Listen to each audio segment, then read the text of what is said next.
It's a WKYT First Alert Severe Weather Day. I'm tracking rounds of potentially strong and severe thunderstorms heading into the evening. Hundreds of state employees are safe after reports this morning of an armed intruder inside of the state's Human Resources building. A fire inside a Southern Kentucky jail leads to evacuations and sends more than a dozen inmates to the hospital. And the jailer says it all started because of a disagreement about a TV in a cell.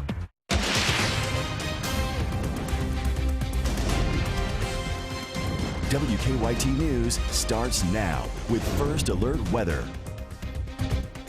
Good afternoon. I'm Jennifer Palumbo on this WKYT First Alert Severe Weather Day. A tornado watch is out for western and parts of central Kentucky.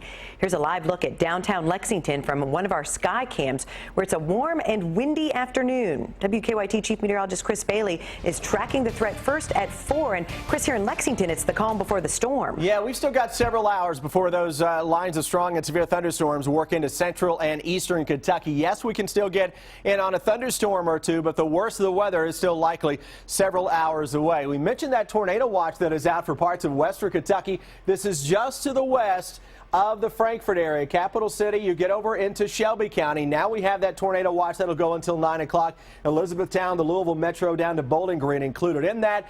That is likely to be expanded farther to the east in time. Two lines of storms that we are tracking on your Defender radar network. One just to the west and north of the Louisville Metro. A couple of tornado warnings are out for that cell into southern Indiana. That will head more toward the Covington, Cincinnati area. We'll watch areas from Bowling Green back toward the Paducah area for additional thunderstorms to develop. Tornado warnings are out for parts of western Kentucky already. And look what else is brewing into western sections of Tennessee on top of the Mississippi River. All of that is likely to come together into a line of thunderstorms that will then race into central and eastern Kentucky as we go into the latter part of the evening. Let's hit the fast forward button on your future radar. Notice how it keeps us mainly storm free until roughly 8, 9 o'clock or so this evening, and then look at that slow moving line of potentially strong and severe thunderstorms working eastward across central and eastern Kentucky right on through the overnight hours. So we're talking about the possibility of high winds. We're already seeing winds gusting 35 to 40 miles an hour, very heavy rains, maybe some hail, and there is a tornado threat that is out there. Can't rule out an isolated spin up or two, especially for areas to the south and west of the Lexington Metro. Now, Jennifer, this line of thunderstorms again coming together slowly to our west. When I come back in a few minutes, we'll put a new hour-by-hour forecast into work here that will not only show you this evening, but how we have more heavy rain and thunderstorms coming our way through Christmas weekend. We'll see you in 15 minutes, Chris, and those strong storms could affect holiday shoppers and people traveling for Christmas. WKYT's Victor Puente is live at Hamburg Pavilion in Lexington, where the rush is on to finish last-minute shopping before the storms hit. It's our top story at 4. Victor? The wind is beginning to pick up some behind me. You can see the flag whipping behind me. It's beginning to pick up. A lot of the shoppers that I spoke to today said they were trying to get their shopping done early so they could be home before the more severe weather hit. Hamburg was packed with shoppers this afternoon. Many of them came from out of county, and they told me they hope to be home before the high winds hit. The gusts could bring down some of these decorations, not just here, but also at the Kentucky Horse Park, where they're planning on having thousands of visitors this evening for Southern Lights. They tell me those lights are securely anchored. They do have maintenance crews on standby in case something happens. They also have shelters for their guests if more severe weather should come. Where we go around and look for tree limbs and things that look like they could be in danger of coming down in heavy winds or ice storms or anything like that. So we have a routine plan where we go around, and if we see anything that looks like it could be of danger, we go on and cut it out. If you do have to be out on the roads tonight, whether it's just for shopping or traveling somewhere, AAA has some suggestions on their website as far as driving in those high winds. They say give a lot of space to other vehicles and also pay close attention to larger vehicles such as buses or tractor trailers, because that high wind could push them into other lanes. Live in Lexington, Victor Puente, WKYT. You can stay on top of the weather and traffic all the time with the WKYT Weather Plus Traffic app. Download it for free in the app or Google Play Store. Police have given the all clear in Frankfort after initial reports of an armed intruder inside a state office building. Officers from several agencies spent the morning sweeping the Cabinet for Human Resources building to make sure it was safe for employees to go back inside. Hillary Thornton is in Frankfort with the latest on what caused the security scare. A chaotic morning here for hundreds of state workers after police received a report of an armed intruder inside of their building. An announcement that came over the intercom, it mentioned that there was a potential armed intruder in the building. That is the message more than 500 state employees heard around 10 o'clock this morning. It all started when police say a 911 call came in, with the caller reporting a white man in his mid-30s to early 40s wearing dark jeans and a gray hoodie walking through the hall on the first floor with a gun. Multiple agencies, including local, state, and federal, all rushed to the Cabinet for Health and Family Services building.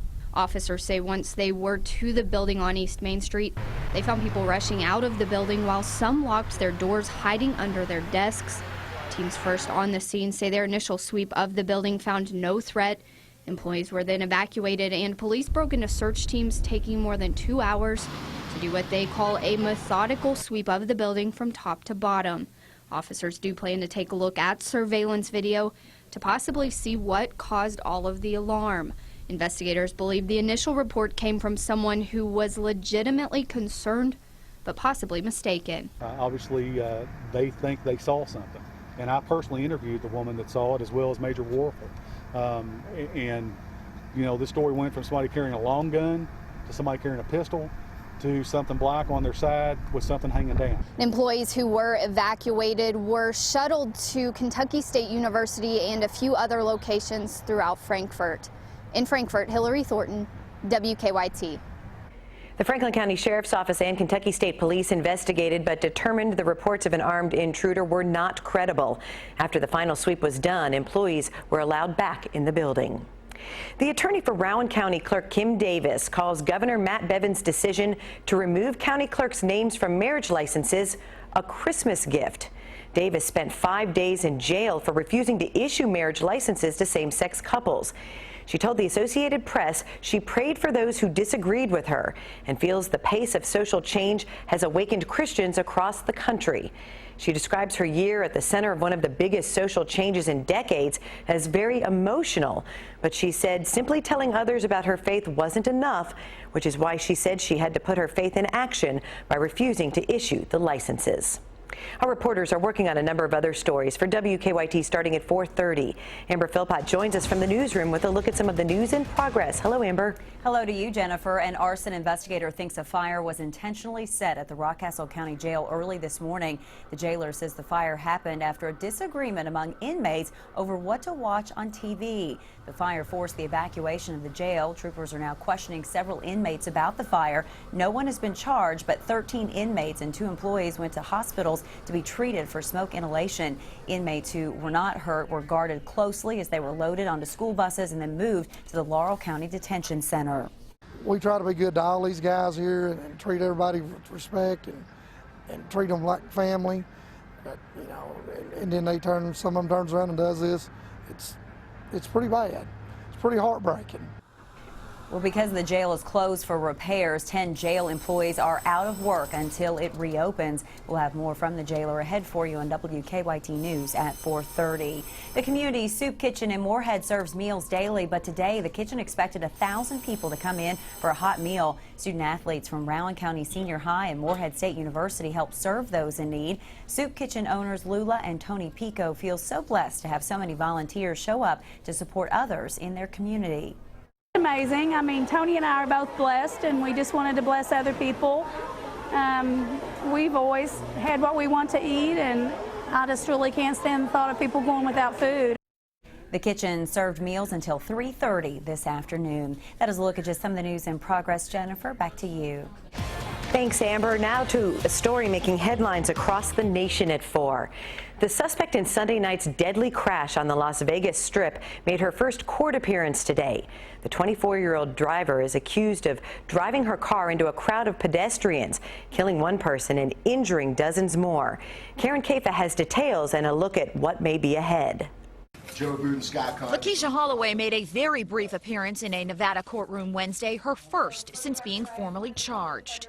You have a right to a preliminary hearing within 15 days of today's date. However, Mr. Boone has told me due to the complexity of the case that you're willing to waive that 15-day period and instead set this for a 30-day status check, and then we'll set your preliminary hearing. Do you agree with that? Police say she intentionally drove onto the sidewalk along Las Vegas Boulevard Sunday night, striking dozens of pedestrians, killing one and injuring 37.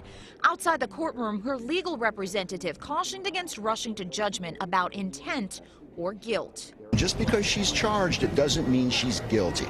There are all kinds of possibilities that we have to look into to make a determination of what happened here. It's just too early to tell. Holloway legally changed her name to Paris Paradise Morton, according to a court judgment in Oregon.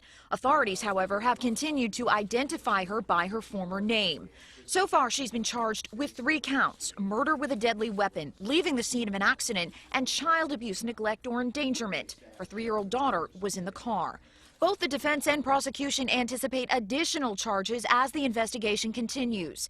Analysts say the legal consequences could be serious. In the event that it is intentional, in the event that the prosecution pursues this as they're pursuing it now, she's looking at a life sentence. Holloway's next court date is slated for January 20th.